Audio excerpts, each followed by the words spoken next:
केंद्र पुरस्कृत प्रधानमंत्री मत्स्य संपदा योजना।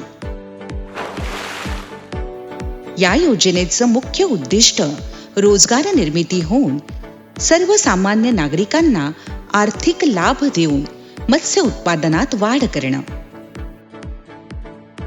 ह्या आहेत जयश्री सदावर्ती।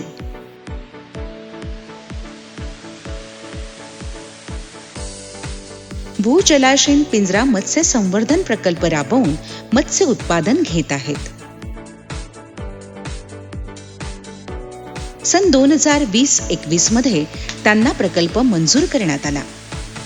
प्रकल्प किंमत 54 लाख रुपये, अनुदान रक्कम 32.40 लाख रुपये, एकूण पिंजरे 18।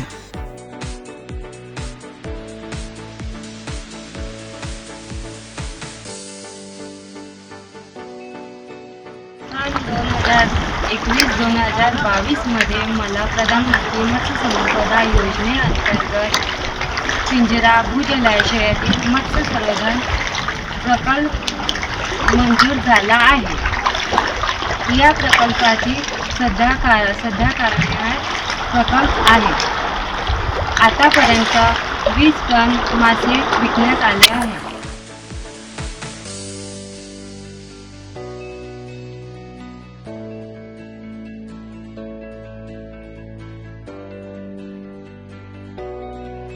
प्रधानमंत्री मत्स्य संपदा योजनेमुळे महिला स्वावलंबी होऊन आत्मविश्वासानं व्यवसाय करताना दिसत आहेत।